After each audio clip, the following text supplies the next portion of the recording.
Dans cette vidéo, nous allons aborder légèrement la notion d'engagement naturel. Donc avant de commencer de faire des publicités, avant de commencer d'aller beaucoup plus loin, il est conseillé d'avoir une certaine preuve sociale sur le compte. Voilà, comme ça, quand les personnes cliquent sur vos profils, sur le lien, etc., ben, il y aura quand même un petit peu d'engagement. Il y aura, voilà, ce sera un compte qui sera vivant. C'est pas un compte qui commence, qui attaque de zéro. Donc pour l'engagement naturel, on va parler légèrement de quelques trucs basiques et après on ira beaucoup plus loin dans les vidéos suivantes. Mais pour l'instant, par exemple, on va prendre le dernier post que j'ai créé. Donc on a vu comment créer des pins. Donc là, je vais dans le pin et j'ai simplement, quand je regarde à la description du pin, j'ai simplement mis la phrase qui était dans l'image. Mais en gros, il n'y a pas de hashtag. Donc l'idée, c'est d'aller utiliser des hashtags que d'autres personnes utilisent, que d'autres personnes recherchent, et ça va nous donner de la visibilité. Donc ce que je vais faire là, mon tableau c'est Digital Nomade, je vais aller chercher des hashtags qui sont en rapport avec le mot Digital Nomade. Donc je vais faire hashtag Digital Nomade, et on va voir ce que ça nous donne. Donc comme dans Instagram, les hashtags sont très pertinents. Donc là on voit qu'ici il y a eu un post qui a été... un pin qui a été posté il y a 50 minutes. Je vais essayer de le lire. Donc on voit qu'il y a eu un hashtag digital nomade, hashtag get safe, hashtag startup. Donc tout dépend de ta niche. Là on sait clairement que c'est un lien qui mène vers Amazon. À mon avis c'est de l'affiliation, c'est des personnes qui vendent des t-shirts sur Amazon. Donc je vais revenir. Je vais prendre par exemple celui-là, Best Travel Insurance, donc ça aussi ça va être du digital nomade. Je vais en dessous ici.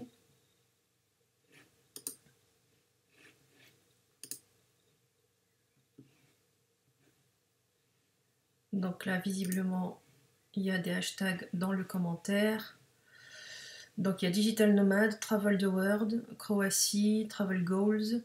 Donc là je vais peut-être prendre le hashtag Digital Nomade, donc ça c'est celui que j'utilise dans mon tableau. Je vais copier tout ça et je vais trier directement dans mon post. Donc je retourne à résultat, je retourne dans mon profil, je retourne dans mon pin, je vais le modifier.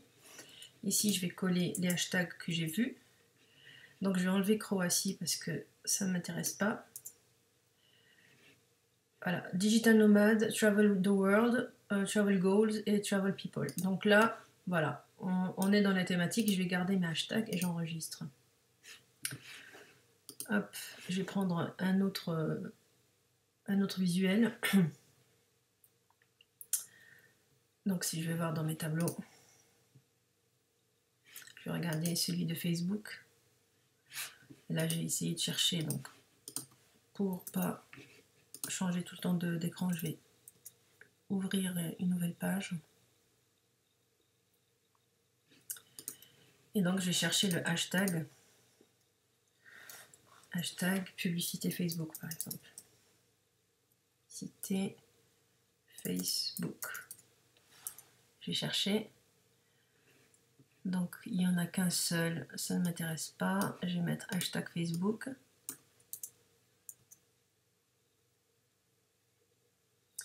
Ok. Donc là je risque d'avoir des hashtags, enfin des publications, des épingles en anglais. Parce que Facebook c'est un nom de marque. Et hop, je vais prendre celui-là par exemple. Qui ne s'est pas ouvert.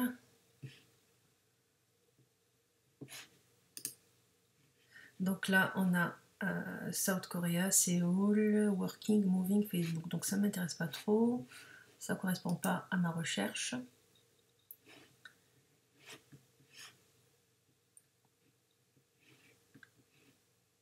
L'idée, c'est de trouver les hashtags qui sont pertinents et qui fonctionnent bien.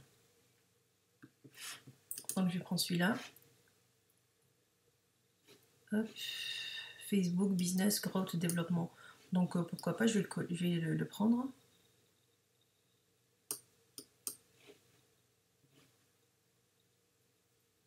Donc cette personne, si je rentre dans son profil, elle a 204 800 personnes qui visitent, de visiteurs mensuels uniques sur son profil. Donc ça peut être quelque chose de sympa à suivre. Dans ces hashtags, il y a start blog, blogging, lifestyle blog, etc. Donc l'idée c'est de trouver des personnes ou des pins qui ont un super hashtag. Et là je vais venir ici, par exemple, sur sa publication, sur le pin qu'elle a publié le 13 février. Je vais peut-être l'enregistrer pour partager. Je vais le mettre dans publicité Facebook par exemple.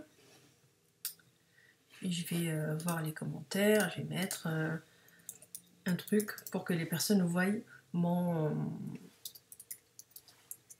commentaire. Donc j'ai mis un commentaire. Je vais essayer de faire ça pour, voilà, pour tous les posts pertinents, là où il y a beaucoup plus de visiteurs uniques mensuels, là où il y a beaucoup de pins, là où c'est vraiment actif, quoi. Et je vais essayer de commenter, je vais piner leurs épingles, je commente. Voilà, là je commence à m'intéresser à cette communauté-là. Je vais essayer d'aller poster à droite à gauche. Et comme ça va me donner de la visibilité sur mon board à moi. Je peux m'abonner à la personne. Donc voilà, je suis abonnée. À chaque fois qu'elle va poster des épingles, je vais les voir dans mon fil d'actualité. Et je vais faire ça pour plusieurs thématiques. Donc je retourne dans mes tableaux. On était là sur Facebook. Je vais retourner dans d'autres tableaux.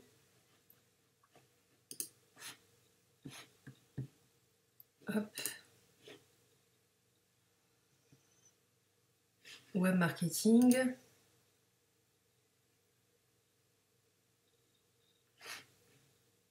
Hop. Là, je crois que j'ai rien cherché sur web marketing. Alors, on va chercher hashtag web marketing.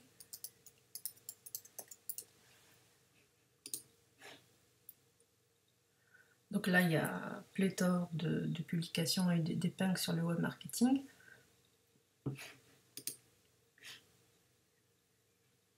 Donc ça a l'air intéressant. Je vais l'enregistrer dans mon board web marketing. Ok, puis je vais voir ces hashtags. Donc lead magnet, guide gratuit, copywriting, action, ça m'intéresse. Je pourrais les utiliser plus tard. Ce que tu peux faire, c'est de créer une Excel sheet, enfin un document Excel et de trier par thématique les hashtags que tu peux mettre en place. Après, tu auras juste à copier-coller et les mettre dans tes épingles. Et ça va être valable pour la cuisine, pour les recettes, pour tout, quoi. Si on cherche un produit enfin une épingle sur la cuisine, on peut dire cuisine tout court, on va voir ce que ça donne. Voilà, il existe le hashtag cuisine. On prend un truc super sympa visuellement, de préférence en français. Fraisier par exemple. Donc ça c'est typiquement une recette, donc ça c'est super sympa. C'est une recette. Donc la recette, ça te donne vraiment l'idée de comment utiliser tes pins, quoi. Tu peux mettre une image, donc l'image elle est super jolie. Il y a le petit logo sur l'image, et puis en dessous tu as la recette. Et là tu as un appel à l'action, réaliser, donc on va voir ce que ça propose quand on va sur réaliser. Et en fait c'est un lien vers leur site pour prendre la recette directement sur le site. Bon, sur le site, on voit que les étapes sont bien décrites, il y a des images. Voilà, c'est vraiment super sympa. Et puis eux, pourquoi ils font ça? Parce que je ne pense pas que Petit Chef vende des produits ou alors c'est ailleurs. Non, je pense que c'est plus un blog informatif. Mais derrière, bah, tu es ciblé par les publicités. Là, c'est les fringues. Voilà, là encore, c'est les fringues. Donc, ils doivent cibler les femmes, etc. Bref, c'est énorme. Donc là, à mon avis, ils travaillent essentiellement avec la publicité AdSense. Ouais, donc là, c'est du Google. Donc les plateformes payent Google pour faire de la publicité, donc ça peut être Google, ça peut être des entreprises comme Stirfox, ça peut être plein, il y a plein de trucs comme ça pour faire de la publicité sur les sites.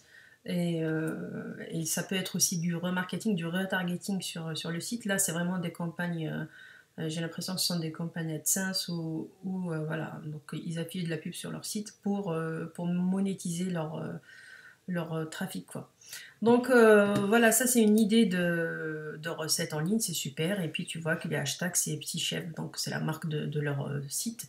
Recettes, cuisine, dessert, fraisier, gâteau. Le but c'est vraiment de blinder en, en hashtag efficace, comme sur Instagram.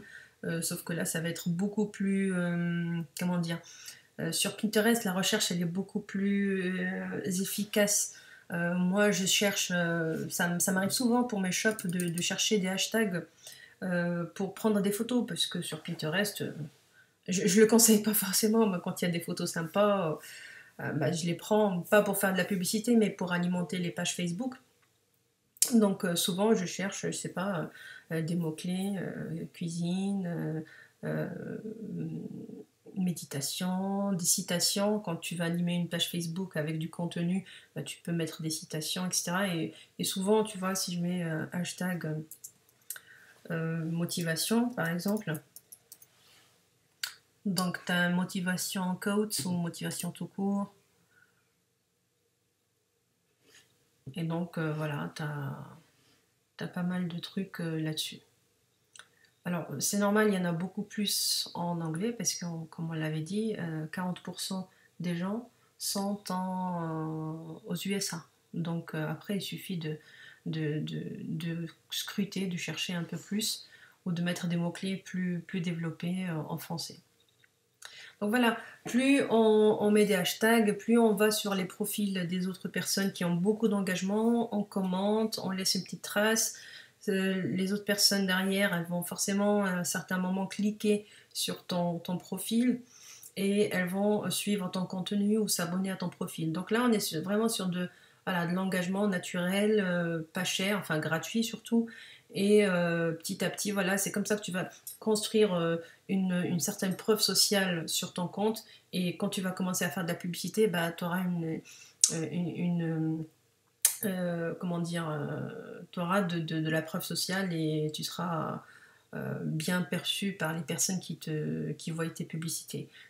T'es pas quelqu'un qui a commencé la veille et qui fait de la pub aujourd'hui. Ça peut le faire avec Facebook où on crée un magasin, on crée une page Facebook, un compte publicitaire et on commence à faire de la publicité.